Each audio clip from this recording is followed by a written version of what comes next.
Hi, I'm Dana Connors, president of the Maine State Chamber of Commerce. Maine lost an icon this year. Woodrow Cross of Bangor, who founded the Cross Insurance Agency, died in July at the age of 103. Mr. Cross had a profound impact on his family and his friends, on Maine's business community, on the Bangor region, our entire state, and well beyond, in fact. While we mourn his loss, there is so much to celebrate about Woodrow Cross's life and legacy. His commitment to family, to faith, and the community. His contributions in business, his dedication to employees and his customers. His was a can-do mindset, a work ethic, a resilience and resolve like no other. He was an inspiration to all who knew him. Woodrow was born in 1916 on a small rural farm in Bradford, Maine, 20 miles north of Bangor. His entrepreneurial spirit was evident early. As a child, he sowed seeds out of a pony cart to neighbors and homemade hand salve to local workers. He later branched out to chicken farming, buying grain on credit to feed the chicks, then repaying the loans when they sold. He attended a one-room schoolhouse until the 8th grade, when he left to help his family run their general store during the Great Depression. And to help make ends meet, he and his father would drive to Aroostook County to buy potatoes to sell in other parts of the state. When Woodrow was 20, he decided to further his education beyond the 8th grade. He began attending classes at a school in Bangor run by Chesley Husson, the founder of what is now Husson University. Just a year later, his father passed away, leaving Woodrow to manage the family store and take care of his mother and younger siblings. In 1943, Woodrow was called to serve in World War II. He was deployed to New Guinea and the Philippines and later Japan as part of the United States occupying forces. Throughout his life, he remained proud of his military service, always marching in the Bangor Memorial Day Parade every single year. Also, in 1943, while home on leave, Woodrow married Jeanette Loretta Bean. When he returned to Maine from the Army in 1954, Woodrow sold the general store, and he and Jeanette moved with their 5 children to Bangor to be a part of a bigger community with more opportunities. After gaining his GED to get his real estate license, he decided to become a licensed insurance agent and started his own insurance company from the kitchen table of his home on West Broadway. He sold his first insurance policy for $7. Marking the start of what we know today as Cross Insurance. He continued to operate his business out of his home until 1963, when he hired his first employee and opened an office in downtown Bangor. Today, Cross Insurance is the largest independent family-owned insurance agency in New England, providing coverage to individuals, small businesses, and large corporations, including Chimbro, the Boston Globe, the New England Patriots, the Boston Red Sox, and the Boston Bruins. Maine's 2 largest civic centers bear Woodrow's name, the Cross Insurance Center in Bangor and the Cross Insurance Arena in Portland. Woodrow Cross was much more than a successful, self-made entrepreneur. His strength of character and kindness of spirit set an example for all of us to follow. An example that is particularly relevant today because of the COVID-19 pandemic, and it's helping to show us a way forward. Woodrow touched the lives of many in personal and meaningful ways. It is an honor to pay tribute to him. Please join me as we hear the heartfelt words of those whose paths he crossed along the way. This is the life and the legacy of Woodrow Cross.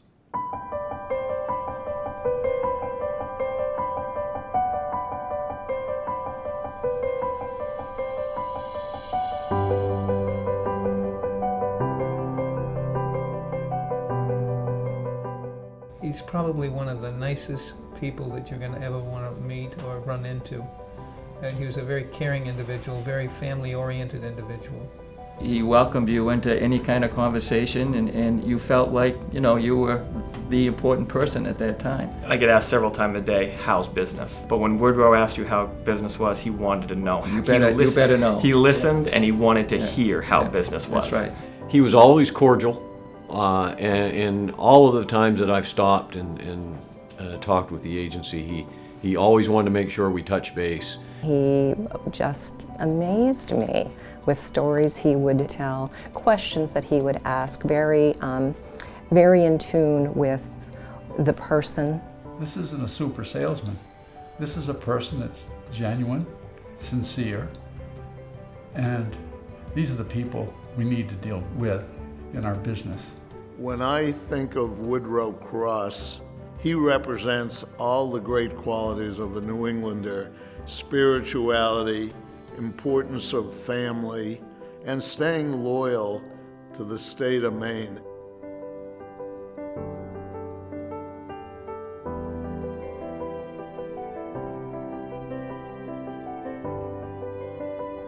His father came back when he was just a boy and came and said he had some seed, and he says, go sell these. So he went and sold them, and he came back and said, my father would tell me how that some very nice, kind people would come back and buy some seed from him. And he also sold hand salve.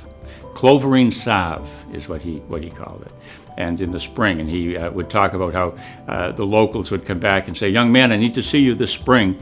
I need some of that salve for my hands. And you have to put it into the context of the time that he was doing this. There was no money. We're talking Depression era. He went with his father, and they bought potatoes in Aroostook County and drove down into areas like Bar Harbor or Portland to sell the potatoes in order to find work. And he worked with his father doing that. Then in his late teens, he came back and thought raising chickens would be a good idea.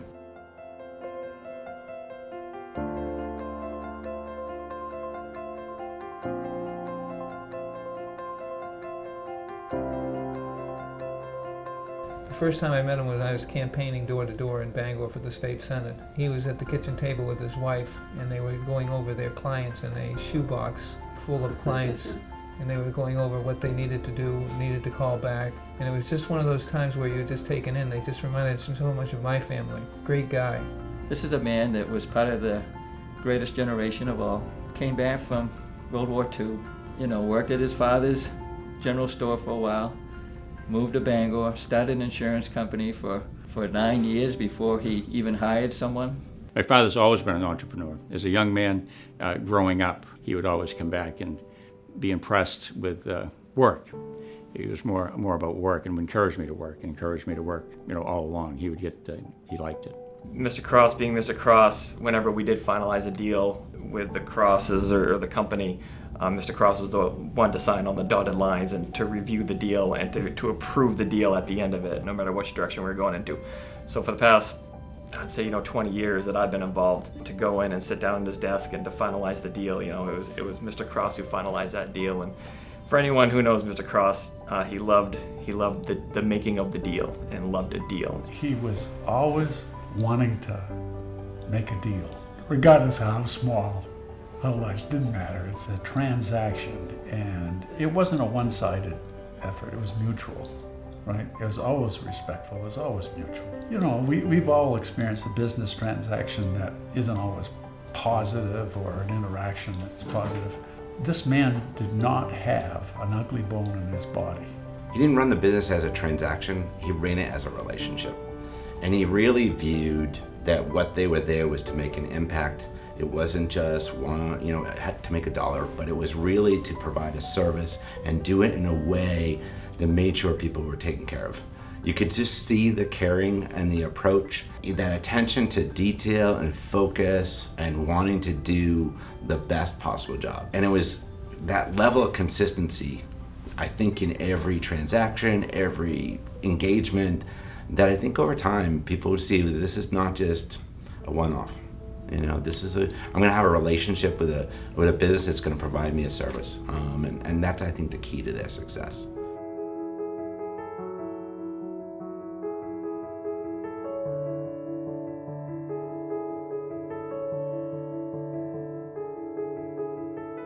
I have so much respect for the idea of starting a business from your kitchen table. He went, I think, 7 or 9 years before hiring his first employee. He had to work so hard to make sure it was a sustainable business before he could then start to grow. And when you see what he's grown from that small amount, that small kitchen table business, it's an American story that we all, dream about. When the Cross Center was being built at that time, before there was a name, we were approached about if we were interested in sponsoring it.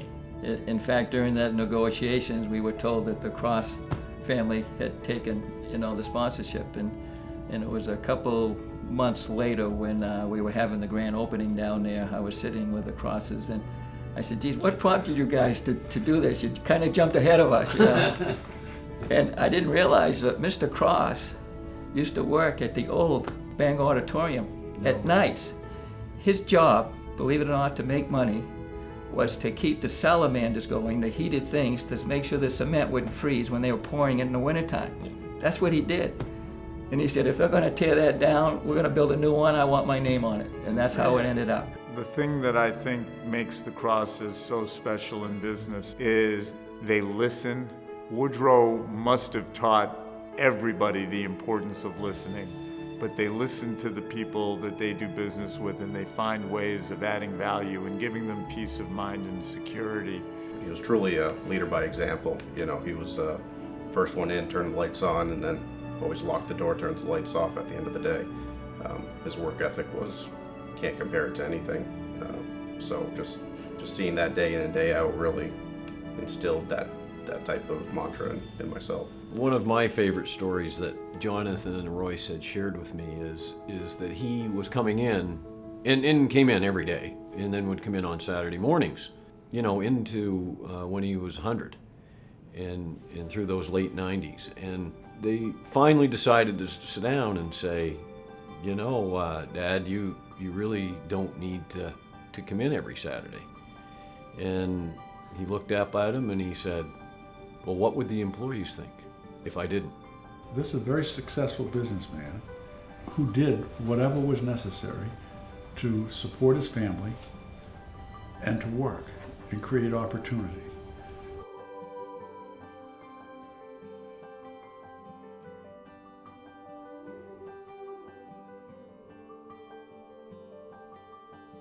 From a business perspective, he was a very humble leader. He was always at his desk, and that's where he was happiest. And right up when he was 99, one of us, either my father, Woodrow, or I would pick him up in the morning at about 6:45, and then would bring him to the office, and then one of us would give him a ride home at usually about 4:45 every day. And that was from when I got started 20 some odd years ago till a few years ago. I always felt, as long as I've been here and as long as I've known him, that he was my mentor and my greatest mentor. But there are many others that felt the same way too. He didn't hesitate to offer words of encouragement, words of wisdom, a congratulation on a job well done. If a new agent especially would share with them, some of their challenges and some of their successes, he was always eager to hear it and always there to lend an ear or lend a hand. If I were to come back and mention some of the attributes that I would say my father had, is he wouldn't quit. He had a don't quit attitude and a persistence that he would do that. And it never would enter his mind that we couldn't do something, that when we would attempt something, that just wouldn't enter his mind that we couldn't do it. He said, we can do this. One of the traits that I found most inspiring was his courage. And he was somebody that never had any excuses. It wasn't, he had a very modest education, very modest beginnings, but it was always about thinking about what was going to happen tomorrow. And he wouldn't say this to you, but he always lived just outside of his comfort zone. And he'd bring that out in other people too. So if whatever you did yesterday was great, but let's do a little bit more. He'd never slow down because there was a bump in the road, and whether it was in his personal life or whether it was in his business life, and he faced challenges with passion, and many times heard him say more than anything else is, we can do this.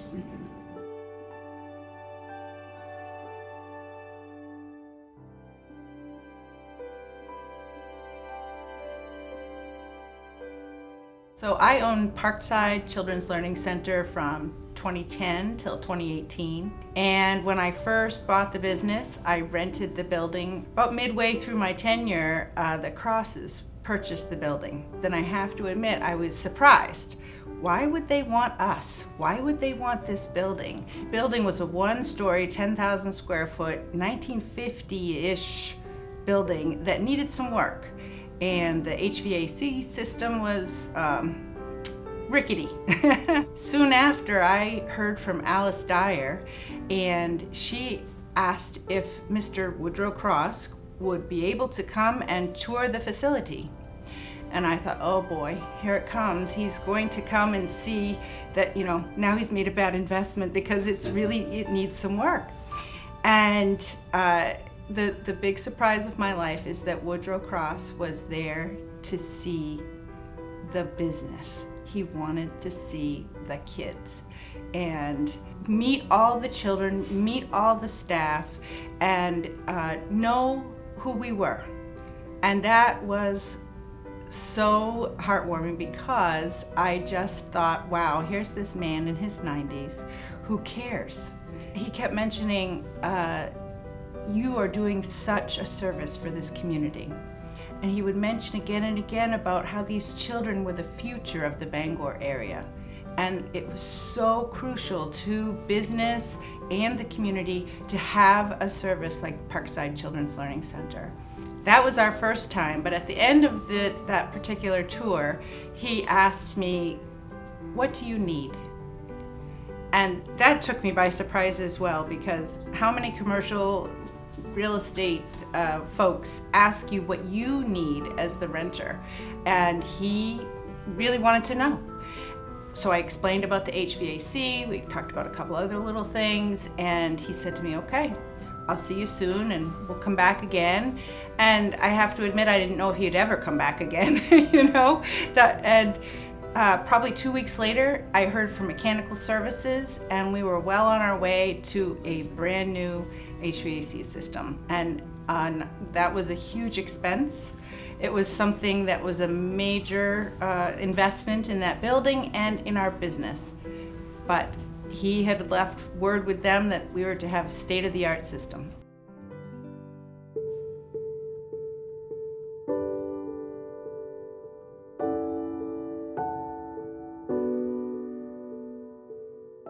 As the Cross Agency grew, what I think Woodrow and Royce realized is that the sports teams of New England were a way to brand and be aligned in a retail way with powerful symbols in our community. The Crosses also support two of the other major sports teams in New England, and those relationships, all of them combined, I think have correlated well with the trust and the confidence that they have with the people in New England.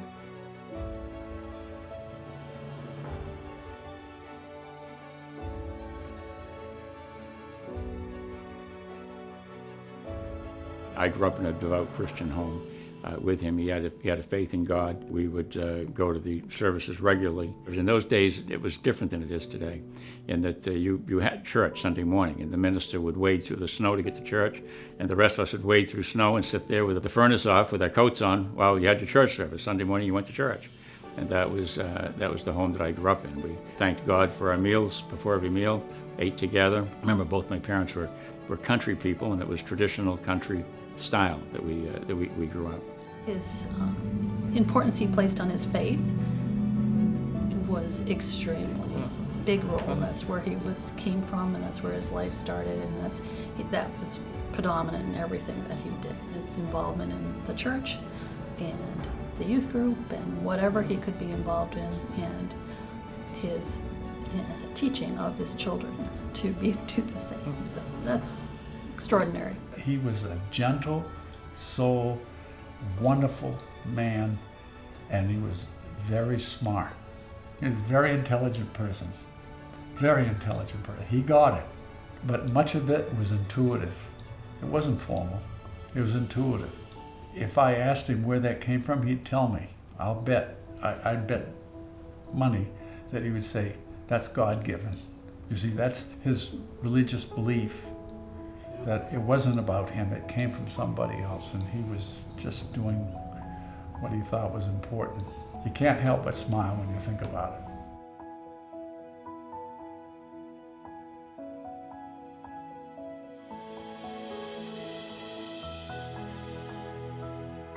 My father talked a lot about his military and what he learned from that. He was very proud to have served in the military, and he would think about it often. He loved marching in the parade, the Memorial Day parade. He enjoyed doing that. He never wavered from his principles. He wouldn't take a business meeting on a Sunday. That regardless of what was going on and regardless of what may seem to be important, he just wouldn't do it. Sunday is not for work. Never changed, never wavered. He was always looking ahead to what the next project could be or what the next challenge could be, and always encouraged those around him, those that he had hired, those within his those on his team, to get in the game, feel the same way, and just instill that in everyone around him, that ambition, that excitement. And this is the way I would sum up what Mr. Cross was and what he did.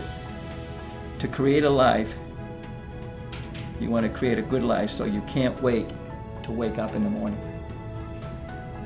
And that says it all about Mr. Cross. Yeah. Because when he woke up, it was early, and he hit the road, and he kept running. But he enjoyed it, because he created it. And to me, that was what Mr. Cross is all about. He built trust with the people he interacted with. I've never heard anyone say a bad word about him or his family. Not once, not one time. His legacy lives on with his family.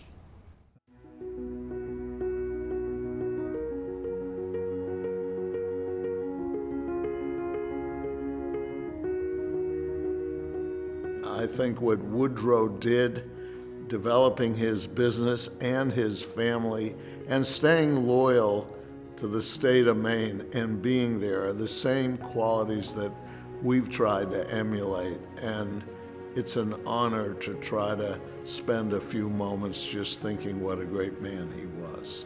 Mr. Woodrow Cross, I had the pleasure of meeting him a few years back in Bangor, and you guys hosted me on an unbelievable trip, and from the little I got to meet of him, he seemed like an extraordinary man. So prayers to you guys. Take care.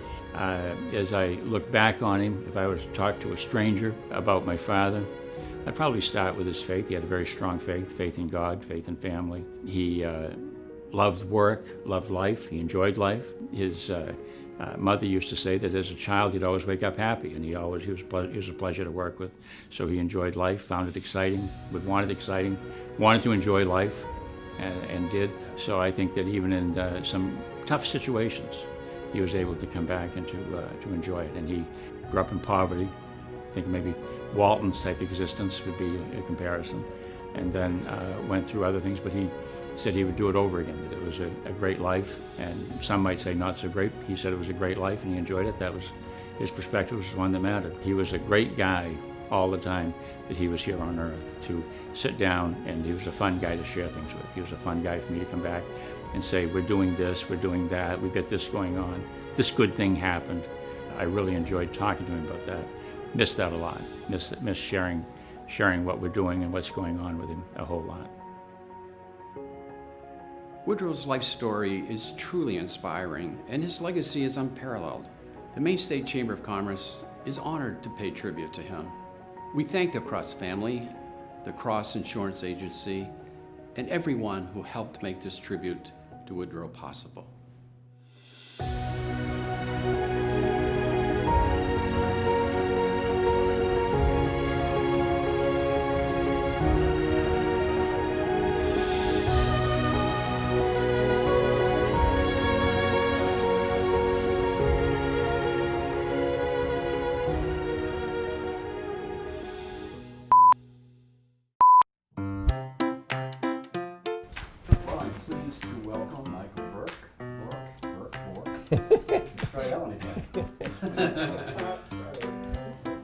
You're not serious. We're just both a little bit nervous because, again, talking about things that our grandfather instilled in us, we feel like we're not working right now. So there's a little bit of anxiety about being away from our desks and our emails. So. Sometimes he didn't tell us necessarily what the end game was supposed to be. We figured that out on our own. Yes, yes, the challenge.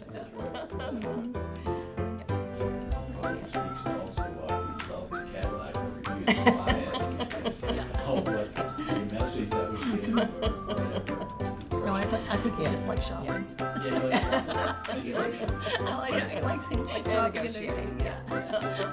It's the iconic Cadillac. You know, a person like Yes. Mr. Cross, That was important. he never, I know he never had one. He never but drove a cab. But no. he never purchased one. Yeah. Oh, he never did? No. He could have bought them. Yes, many. Oh, yep, Many yep. of them. Yeah. No, This he's is very, back very then. practical when it came to his automobiles. Yeah. I was actually disappointed in Joe Quirk's sales ability. I knew that he really wanted one, but and I thought Joe could have closed the deal. You know, Royce drives one, and again, Mr. Cross was around when Royce got him, and I am sure that deep down inside, and even now that Woodrow's smiling, that when Royce drives around in his Cadillac. Mr. Cross saw the crane. This is a big crane. And the next thing I know, he's up on the catwalk with the operator. The dialogue begins with the operator having to explain every motion with a lever. What does the crane do? Tell me what the capacity is. And just everything you can imagine. He was 96, 97 years old when he did that. But he was like a 10-year-old kid, you know, playing in the sandbox with a toy because he was overjoyed with this. When he was honored at the Bangor Chamber, at that time, he and Jen were chatting as they usually were. And I came over to say hello, and so if I had been talking to Royce, and he said, you know, you should probably stop by and interrupt Jen before she gets him to spend more money. But I leaned down and said hi to him and everything. He says, you know, you have an important job, but your job is nothing compared to hers. He says, she's making sure that Bangor is good for the next 100 years. You know, so remember that. Thank you. Well, and thank you very much to the chamber and all the people involved. It means a lot to see this, to not only us here, you know, within the business and within this community in Bangor, but to see the state at a state level recognize him. He would be incredibly appreciative of that. And he did say once that it might have been when he received the award from the Bangor Chamber. He said he's an old man. He thought people would have forgotten about him, and he appreciated the attention.